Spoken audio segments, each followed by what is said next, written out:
Hello everyone, welcome to Job Grid, one-stop solution for UPSC Civil Services Examination. Dear students, आज science and technology के class में हम पढ़ने जा रहे हैं बहुत ही बेहतरीन टॉपिक आर्टिफिशियल इंटेलिजेंस। जैसे कि आप देख सकते हैं साइंस एंड टेक्नोलॉजी के क्वेश्चंस लगातार साल दर साल उनकी संख्या जो है 15 प्लस क्वेश्चंस आपको देखने को मिल रहे हैं प्रीलिम्स एग्जामिनेशन में।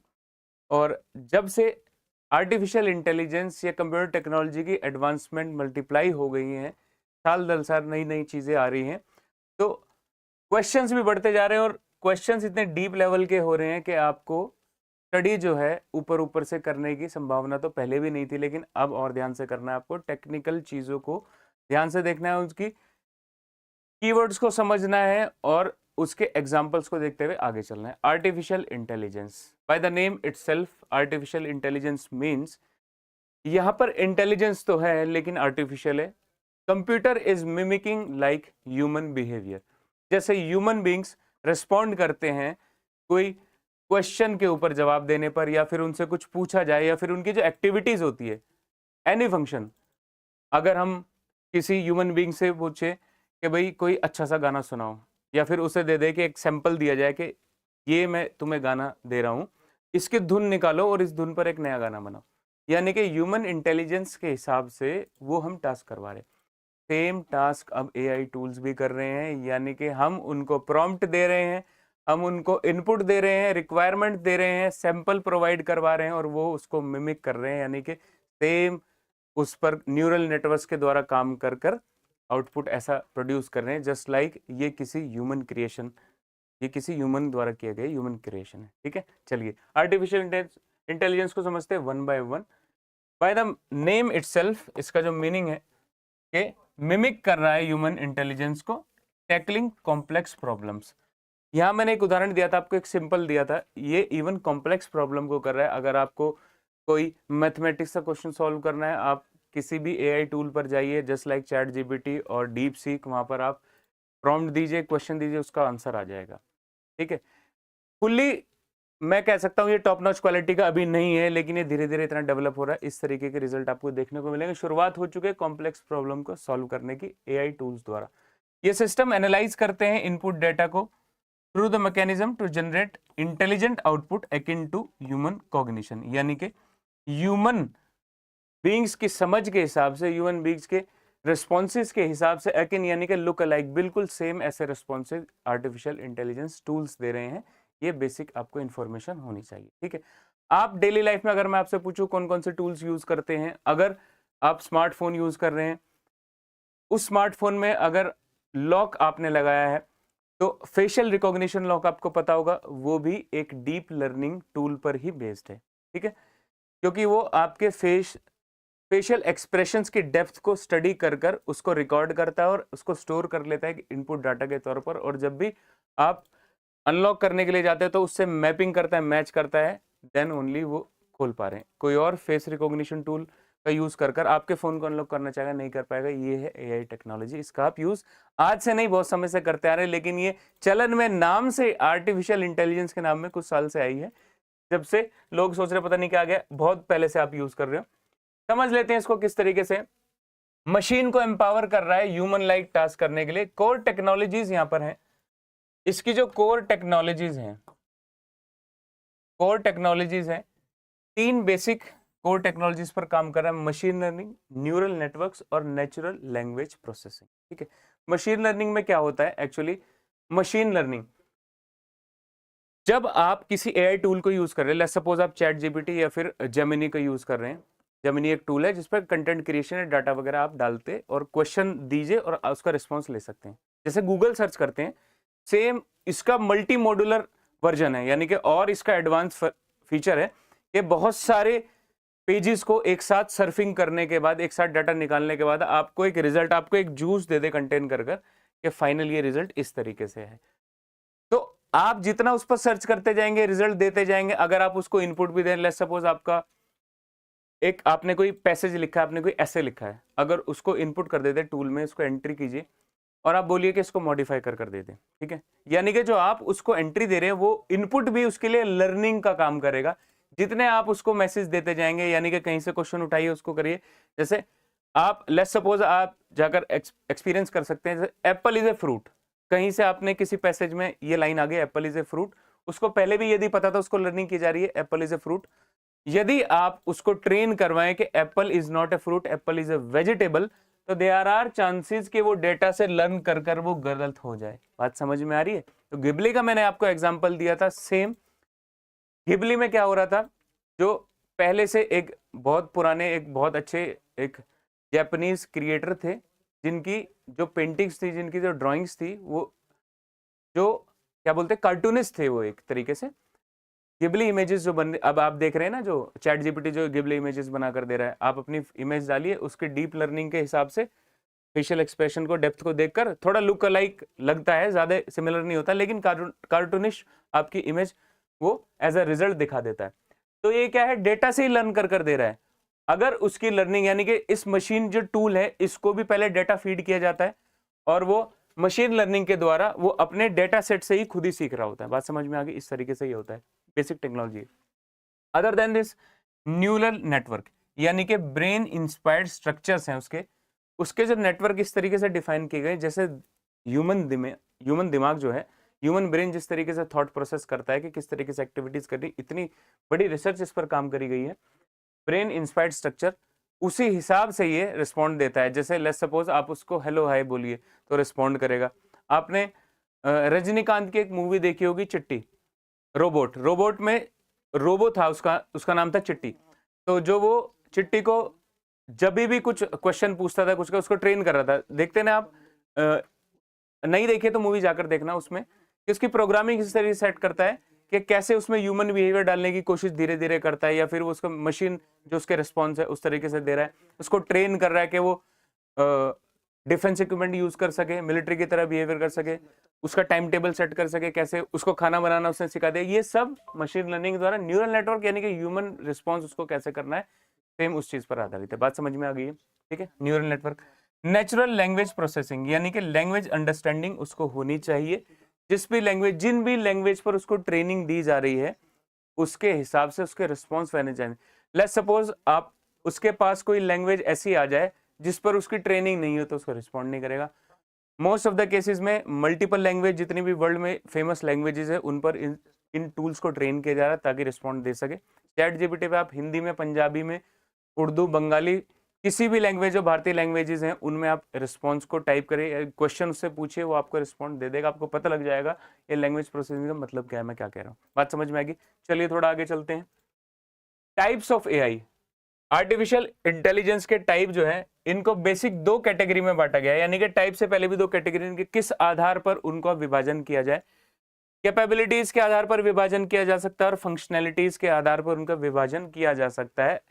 ये चीज आप पढ़ रहे हैं, आपको बोरिंग ना लगे, इसके लिए मैं आप क्लास में आपके लिए एमसीक्यूज भी लेकर आया हूं। टेक्नोलॉजी का पोर्शन देखने में, ऑडियो विजुअल में बड़ा ही फैसिनेटिंग लगता है, लेकिन जब उसकी डेप्थ डिटेल में जाने लगते हैं हम, तो कभी कभी ऐसा लगता है कि हम साइंस बैकग्राउंड से इसको नहीं समझ पाएंगे। ऐसा बिल्कुल भी नहीं है। चीजें जॉब ग्रेड आईएएस प्लेटफॉर्म पर आपको इतने क्रिस्प और स्मार्ट वे में दिखाई जाएगी, समझाई जाएगी कि आपको कोई भी चीज ऐसी बोरिंग नहीं लगेगी, कितना ही डिफिकल्ट, कितना ही इन डेप्थ कंसेप्ट हो। बात समझ में आ रही है? देख लेते हैं कि कैपेबिलिटीज के हिसाब से कितने टाइप्स में बांटा गया है। कुल मिलाकर 3। First is narrow AI, second is general AI, third is strong AI. उदाहरण साथ में आपको मेंशन में बता दूंगा, बिल्कुल टेंशन बिल्कुल नहीं, बने रहिए बस एक बारी वीडियो में। टाइप ऑफ एआई डिजाइन किया जाता है perform specific task, solve particular problems, just like. Specific task दिया जाता है, यानी कि नैरो एआई है, लिमिटेड टास्क है, एक उसको काम दे दिया वही करेगा, दूसरा नहीं करेगा, ज्यादा उसमें माथापच्ची नहीं है। बताया था मैंने आपको एग्जांपल, फेशियल रिकॉग्निशन सिस्टम जो आपके स्मार्टफोन में आप कर रहे हैं, फेस आईडी स्कैनिंग, वो ये इसी पर आधारित है। सेम इसका टाइप है narrow AI. Virtual assistants, Meta, Gemini, chat GPT few examples है, यानी कि सभी की अपनी अपनी एक दायरा बांधा हुआ है।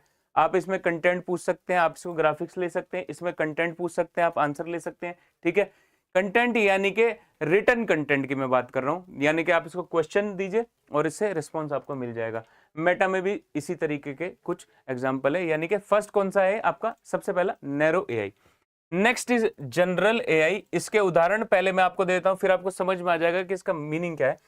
सेल्फ ड्राइविंग कार और हॉस्पिटल ऑपरेटिंग रूम्स, यानी कि थोड़ा सा कॉम्प्लेक्स हो गया है, सिंगल टास्क से मल्टीपल टास्क हुए general, that carry one task consider to be human like, at least एक टास्क ऐसा हो जो ह्यूमन लाइक होगा। जैसे आप देखिए कि गूगल ने एक ऐसी टेक्नोलॉजी डेवलप की गई है, आप पता है कि गूगल मैप से आप पूरी की अपने लैंडस्केप की ट्रैकिंग कर सकते हैं। आपको अपने भारत के, अपने राज्य के, अपने गली मोहल्ले कहीं पर जाना हो, उसमें आपको पता है कि ट्रैकिंग कर आपको मैपिंग कर देगा कि ये रूट इतना है। इवन आप ट्रैफिक में भी पता लगा सकते हैं, अगर इन मिडिल ऑफ ट्रैफिक आप खड़े हैं तो आप गूगल मैप्स पे देख सकते हैं, रेड कलर का मार्क आपको दिख जाएगा, उससे पता लग जाएगा कि हाँ इतनी दूर तक ट्रैफिक है। ये कहाँ से कैसे पॉसिबल हो रहा है, यानी कि कोई ऐसे टास्क है जो कि ह्यूमन लाइक किए जा रहे हैं। ठीक है, अगर हम पहले किसी को फोन करते तो वहां से पता लग जाता है। ये गूगल मैप का एक उदाहरण है। अगर उस गूगल मैप के असिस्टेंस से कोई सेल्फ ड्राइविंग कार अपने आप, देखिए सैटेलाइट कनेक्शन से सेल्फ ड्राइविंग कार अपने आप और गाड़ी में लगे हुए सेंसर से अंदाजा भी लगा रही है। बात समझ में आ गई? दो टास्क हो गए यहाँ पे। एक तो सेंसर अंदाजा लगाएगा कि आगे कितनी दूरी पर कार है और कब ब्रेक लगाने हैं, कर्व रोड पर कैसे आ रहे हैं। दूसरा, वो गूगल मैप्स का भी यूज कर रहा है कि कितनी डिस्टेंस है यहाँ पर, तो कितनी मुझे स्पीड रखनी चाहिए, आगे कितना है। बात समझ में आ रही? आगे अगला व्हीकल कितनी दूर है मेरे से, ये सेल्फ ड्राइविंग कार में है। तो ये जो टाइप है जनरल एआई की कैटेगरी में आते हैं। थोड़े से कॉम्प्लेक्स हैं, कॉम्प्लिकेटेड है rather than narrow AI. Single task था वहां पर, यहाँ पर थोड़ा सा टास्क बढ़ गया है और एटलीस्ट एक टास्क ऐसा है जो बिना ह्यूमन इंटरवेंशन के पॉसिबल नहीं। जैसे कि गाड़ी चलाना पॉसिबल था क्या? नहीं, लेकिन ऐसा पॉसिबल हो रहा है due to the advancement of artificial intelligence these days. अगला स्ट्रॉन्ग एआई की कैटेगरी, एग्जांपल मैं आपको पहले बता देता हूं।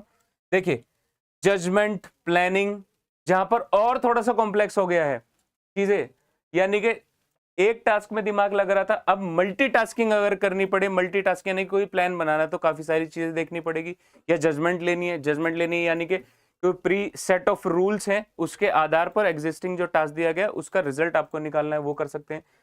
ठीक है, प्रॉब्लम सॉल्व करनी है और कॉम्प्लेक्स प्रॉब्लम सॉल्व करनी है, रीजनिंग, तो इसको बोलेंगे हाइपोथेटिकल कंसेप्ट है ये एआई का।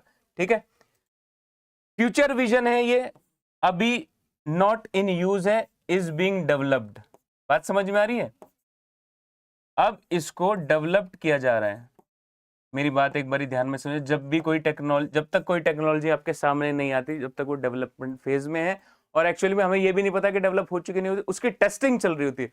जब फाइनल टेस्टिंग हो जाएगी, जब भी पटल पर रखी जाएगी, दुनिया के लिए ओपन कर दी जाएगी। और एक बात और ध्यान में रखना दोस्तों, जब भी कोई कंट्री कोई नई टेक्नोलॉजी डेवलप करती है, वो सबसे पहले यूज की जाती है अपने डिफेंस फोर्सेज में, उसको यूज करेगी, उसके बाद ही ओपन करेगी, देन उसको बेचना चाहेगी। क्योंकि पहला जो फोकस रहता है वो कंट्री की सिक्योरिटी रहता है और अपने डिफेंस एस्टेब्लिशमेंट को मजबूत करना रहता है। यही जियोपॉलिटिक्स में इस तरीके से चीजें चलती हैं।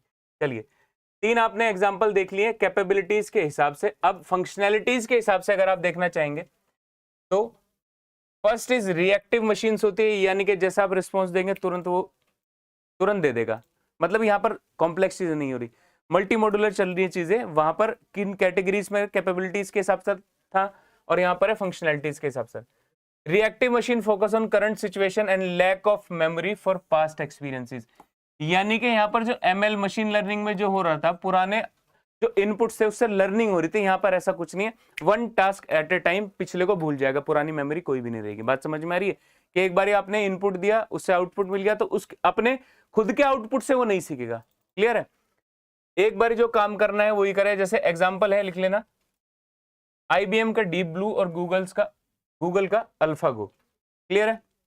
अच्छा, यहां पर किस तरीके से, लेट्स सपोज मैं आपको बता दूं, जैसे आप पेंट वगैरह यूज कर रहे हैं या फिर एडवांस कोई पेंट वर्जन आपने बचपन में सब नहीं किया। एक एग्जांपल मैं आपको देता हूं, उसमें आप कुछ भी फंक्शन कर रहे हैं या फिर आप प्रेजेंटेशन बना रहे थे, पावर पॉइंट प्रेजेंटेशन, एक बारी कोई फंक्शन करते हैं, पावर पॉइंट आपने बना ली, आपने रख लिया, उस पर खुद से एक्टिविटी करी, ह्यूमन इंटरवेंशन के बाद उसमें कुछ काम हुआ, लेकिन जो फाइनल आपकी पीपीटी बनी, क्या आप जब नई पीपीटी बनाने जाते हैं वो आपको सजेशन देता है? नहीं देता। इट मींस ये it's a type of reactive machine है। बात समझ में आ रही? ऐसा ही कुछ उदाहरण है। एक बार के रिस्पॉन्स पे जो रिजल्ट मिलेगा, वन टाइम के जो इनपुट पे जो आउटपुट मिलेगा, उसका अगली बार के इनपुट से कोई मतलब नहीं है। नो, क्योंकि वो उससे लर्न नहीं कर रहा, वो वहीं पर चीजों को छोड़ दे रहा। बात समझ में? रिएक्टिव मशीन्स का यानी कि एक बार केवल रिएक्शन उसको देना, कोई दूसरी चीज से उसका नहीं। Second is limited memory machine. Second is my dear student limited memory machine. यहां पर क्या है, थोड़ा देखेगा, ज्यादा इन्वॉल्व नहीं होगा, थोड़ा सा। जैसे कि सेल्फ ड्राइविंग कार का एग्जांपल फिर से यहां पर आ गए। लिमिटेड मेमोरी कौन सी है, यानी कि उसको देखना है कि सेंसर क्या बता रहे हैं। अब एक पर्टिकुलर रोड पर वो चल रही है गाड़ी, तो यहां पर जो सेंसर उसको बता रहे कि इतनी डिस्टेंस पर दूसरी गाड़ी, आपको ब्रेक अप्लाई करने हैं या फिर आपको हॉर्न देना है या फिर आपको कर्व लेना है, तो ये जो इंफॉर्मेशन है ये अलग अगले मोड पर काम नहीं आने वाली। बात समझ में आ रही है?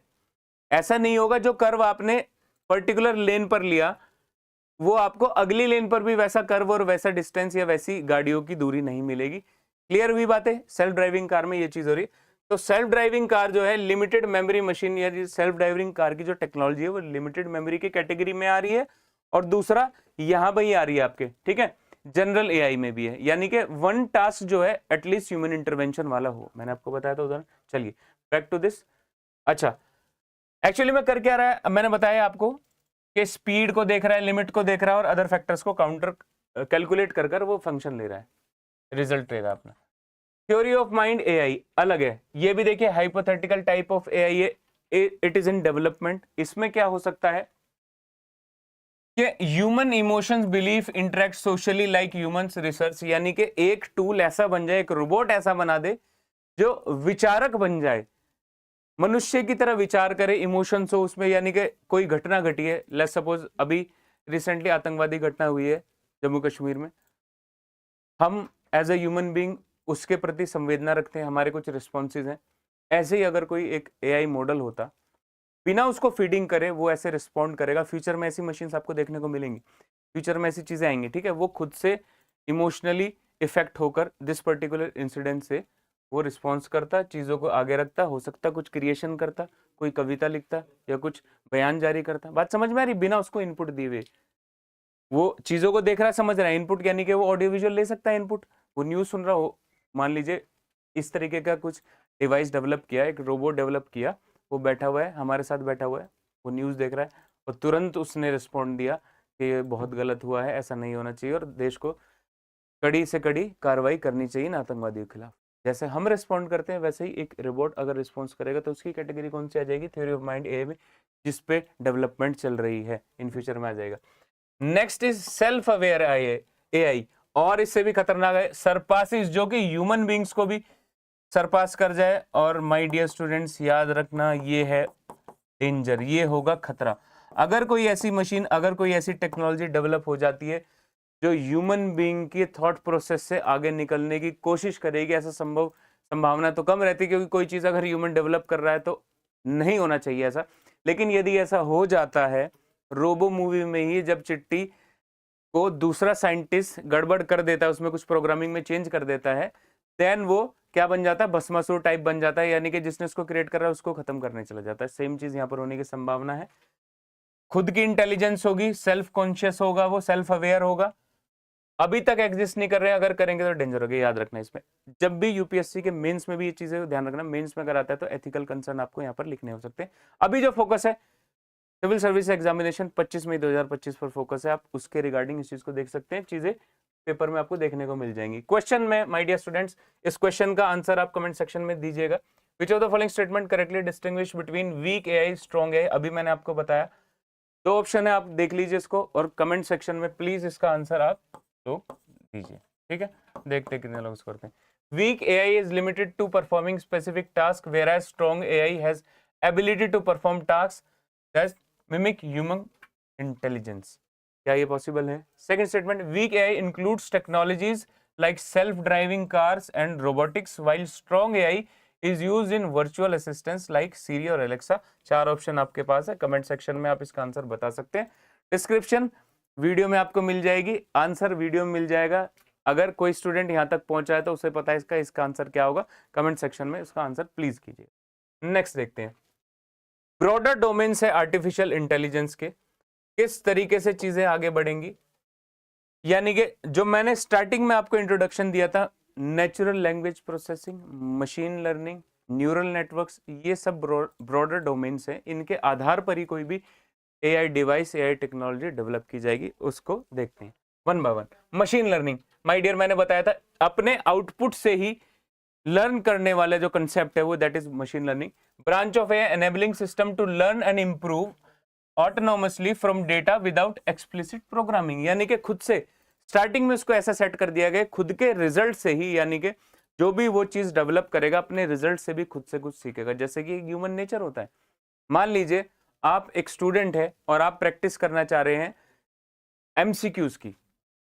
मान लीजिए आप साइंस एंड टेक के एमसीक्यूज प्रैक्टिस कर रहे हैं, प्रीवियस ईयर क्वेश्चन कुछ देखें, नए कुछ क्वेश्चन देखे, आप प्रैक्टिस कर रहे हैं, तो एक बार ही जो आप एमसीक्यू सॉल्व करने का तरीका खुद से डेवलप कर लेंगे, अगली बार उससे आगे चलेंगे, वो गलती नहीं दोहराएंगे। सेम चीज यहां पर हो रही है मशीन लर्निंग में, इसमें यानी कि अपने पुराने आउटपुट से वो लर्न कर रहा है। Spam filtering, email clients identify spam based data patterns, इसका यूज कहां पर किया जा सकता है? स्पैम ईमेल्स को फिल्टर करने में। ठीक है, एक एग्जांपल दिया आपको यहां पर। Deep learning, subset of ML, machine learning का एक सबसेट है, यानी कि अलग पार्ट है। Multi layered artificial neural networks यहां पर अब लर्न क्या कर रहा है? हायरार्किकल डाटा रिप्रेजेंटेशन, यानी कि और बड़े डेटा सेट को वो लर्न करने में, और बड़े डेटा सेट को मल्टी, यानी कि और बड़े डेटा सेट को और बड़ी कैलकुलेशंस को वो कर पाएगा। ठीक है, और बड़े डेटा को प्रोसेस कर पाएगा, किसके? डीप लर्निंग के द्वारा, यानी कि इसका एडवांस इससे और आगे एमएल का ही डीप लर्निंग एक पोर्शन है। अच्छा, एग्जाम्पल कहां पर देख सकते हैं? फेशियल रिकॉग्निशन सिस्टम पर। फेशियल रिकॉग्निशन सिस्टम में क्या होता है? मैंने बताया स्टार्टिंग में आपको, फेशियल डेप्थ एक्सप्रेशंस को देखेगा, आपके रेटिना स्कैन भी कर सकता है वो चीज। ठीक है, पूरी चीज को स्कैन कर लेगा, अगर वो मैच कर रहा है अगली बार तो ही आपका फेशियल जो रिकॉग्निशन सिस्टम है फोन का वो अनलॉक कर आपको बताएगा, देन आप उसको ऑपरेट कर पाएंगे। ठीक है, tagging photo, unlocking photo smartphone में इस तरीके से देख रहे हैं आप, इस तरीके के टूल आ रहे हैं कि जैसे कि आप फोटो को अपलोड करेंगे किसी ना, जैसे मान लीजिए आप फेसबुक पे वगैरह कहीं पे अगर मेटा इसको एम्बेड करने के बाद आप कोई फोटो अपलोड करते हैं तो आपकी फोटो को स्कैन करने के बाद इस डीप लर्निंग प्रोसेस के बाद वो बता देगा कि पर्टिकुलर फोटो किसकी। अगर मान लो 10-20 फोटो अलग अलग एंगल से ली जाए एक व्यक्ति की और उसको इनपुट डेटा में इनपुट किया जाए तो वो बता देगा। ऐसे ही हाई सिक्योरिटी कैमरास होते हैं जो कि फेशियल रिकॉग्निशन टेक्नोलॉजी के द्वारा पता लगा सकते हैं कि ये व्यक्ति ही पर्टिकुलर क्राइम में इन्वॉल्व था। ठीक है, इंडियन पुलिस सिस्टम में ये चीज एक्टिव हो चुकी है। जब भी कोई ऐसे ही घटनाक्रम होता है तो हाई सिक्योरिटी कैमरास द्वारा अगर वो रिकॉर्डिंग, अगर व्यक्ति वहां से निकला है तो उसको डेटा सेट में जो पुलिस का डेटा होता है, पूरा एक डेटाबेस होता है, उससे स्कैन करके ये पता लगाया जा सकता है कि ये पर्टिकुलर व्यक्ति इस केस में इन्वॉल्व था, ये पर्टिकुलर व्यक्ति वहां पर था। ठीक है, इतना बड़ा नेटवर्क है, ये आर्टिफिशियल इंटेलिजेंस बहुत हेल्प करने वाली है आपकी पुलिसिंग सिस्टम। बात समझ में आ रही है? अच्छा, डीप लर्निंग से ही एक समस्या उभर कर आई, आपको देखने को मिली, पूरे साल इसकी चर्चा चलती रही है और बहुत इंपॉर्टेंट ये चीज है, आपको एग्जामिनेशन में देखने को मिल सकती है। Deep fake. Deep fake actually में है क्या? डीप फेक क्या है? फेक से समझ में आ रहा है, यानी कि कुछ लोचा है, घपला है। डीप फेक यानी कि डीप लर्निंग का इस्तेमाल कर ऐसे रिजल्ट जनरेट करना, यानी कि किसी की फोटो की क्लोनिंग करना, किसी की वॉइस की क्लोनिंग करना और उसका दुरुपयोग करना नुकसान पहुंचाने के लिए। बात समझ में आ रही है? अच्छा, इसके डेप्थ में जाते हैं, देखते हैं एक्चुअली में होता क्या है। एक एग्जांपल मैं आपके सामने पेश कर रहा हूं यहां पर। एग्जांपल क्या है? आप जानते हैं, आपको आजकल फ्रॉड कॉल्स भी आ रहे हैं, जिसको देखते हुए सरकार ने सतर्कता का ध्यान करते हुए आपको ओवर द फोन आपको एक मैसेज दिया गया, आपको संकेत, चेतावनी के किसी भी ऐसी सूचना पर ध्यान ना दे। कोई आपको डरा रहा है, धमका रहा है, या फिर एकदम से परेशान होकर कोई कॉल कर रहा है कि मुझे पैसों की जरूरत है, या फिर पर्टिकुलर मैं आपको अकाउंट नंबर भेज देता हूँ, इस पर भेज दीजिए, या फिर कोई आपका संबंधित व्यक्ति का नाम लेकर आपको बोलता है और हूबहू उसी की आवाज में बोल रहा है। ये डीप लर्निंग, ये डीप फेक का ही कमाल है। बात समझ में आ रही है? ये डीप फेक टेक्नोलॉजी देखिए कैसे। सबसे पहले तो क्या होता है, इंफॉर्मेशन गैदरिंग होती है। लेट्स सपोज यही है इनपुट, और वो इनपुट क्या हो सकता है? वो इनपुट हो सकता है कोई इमेज हो सकती है, कोई वॉइस हो सकती है। ठीक है, इमेज वॉइस दोनों चीज हो सकती है। लेट्स सपोज कि आपकी वॉइस जो है, मेरी ही वॉइस मान लीजिए, मेरी वॉइस यूट्यूब पर अवेलेबल है, मेरी वॉइस को क्लोन कर लेगा कोई, इंफॉर्मेशन गैदर कर लेगा। ठीक है, वॉइस टारगेट होगी कि इसको क्लोनिंग करनी है या फेस को क्लोनिंग करनी है, क्लोनिंग हो जाएगी, उसके बाद उसका इस्तेमाल करना है टारगेट पर कि किसको कॉल करनी है। मेरे फोन, मेरे संबंधित व्यक्तियों के, मेरे जानकार व्यक्तियों को फोन मिलाया जाएगा और उस क्लोन्ड वॉइस का इस्तेमाल किया जाएगा टेक्नोलॉजी का यूज कर और जो भी उनकी रिक्वायरमेंट है, मिसयूज जैसे भी करना है, चाहे वो पैसे मांगने हो, धमकाना हो किसी को, या फिर मुझे बदनाम करना हो, तो उसके लिए इस्तेमाल किया जा सकता है। किसी के साथ भी ऐसा हो सकता है। ये डीप फेक आपने देखा, वीडियोस आ रही थी लोगों की, ठीक। तो ये डीप लर्निंग पर आधारित है, ये उदाहरण मैंने आपको दिया और बहुत इंपॉर्टेंट है पेपर में 2025 के 25 मई के लिए। ये चीजें पूरे साल उठती आई हैं, आप इस पर ध्यान दीजिएगा, ठीक है। इस तरीके से किया जा सकता है। सिस्टम पर बैठा है कोई हैकर, वो क्लोन कर ले रहा है इन्फॉर्मेशन गैदर करने के बाद, फिर उसको यूज कर रहा है डीप फेक कॉल या फिर डीप फेक वीडियो के द्वारा मिसगाइडेड करने के लिए। एक क्वेश्चन और देता हूं मैं आपको, सेम कमेंट सेक्शन में आप इसका आंसर दीजिएगा कि एक्चुअली में डीप फेक है क्या, डीप फेक टेक्नोलॉजी कैसे काम करेगी। क्वेश्चन क्या कहता है, which of the following is the most accurate description of a deep fake video है क्या। 4 ऑप्शन आपके सामने है, देखिए। Video that has been colour corrected और has filter applied to the enhance visual appeal, video that has been edited to remove unwanted elements और to shorten its duration, क्या cut की जा रही है, ड्यूरेशन शॉर्ट की जा रही है, या फिर video has been digitally manipulated using artificial intelligence often to convincingly depict someone saying doing something. देखिए बात समझ में आ रही है क्या, यहाँ पर कुछ दिख रहा है। High resolution video that capture subject in the great detail और क्लैरिटी। माय डियर स्टूडेंट्स, चलिए कमेंट सेक्शन से आप तो बता ही देंगे, मैं फिर भी आपको हेल्प कर देता हूं। चलिए इसको खत्म ही कर देते हैं। डीफेक में एक्चुअली है क्या, मैनिपुलेशन के लिए यूज किया जा रहा है, नुकसान पहुंचाने के लिए यूज किया जा रहा है, यानी कि उसमें कलर करेक्शन नहीं हो रहा है, ये भी हो रहा है मैनिपुलेशन। यहां पर आपको कीवर्ड दिख गया मैनिपुलेशन, यस बिल्कुल। ऐसा दिखाया जाता है कि कोई कुछ कह रहा है, समवन इज सेइंग और doing something that never did, यानी कि जो चीज हुई ही नहीं है वो करवाने के, इसको ही बोलते हैं डीप फेक। डीप लर्निंग पर आधारित है। माय डियर स्टूडेंट्स, आज के सेशन में इतना ही। नेक्स्ट सेशन में देखेंगे और संबंधित चीजों को जो कि आपके एग्जाम पॉइंट ऑफ व्यू के लिए बहुत बहुत इंपॉर्टेंट है। कमेंट सेक्शन में मुझे बताइए आपको ये सेशन कैसा लगा और क्वेश्चन के आंसर जो मैंने आपको दिए हैं। आज के लिए इतना ही, फिर मिलेंगे नेक्स्ट सेशन में। Thank you so much.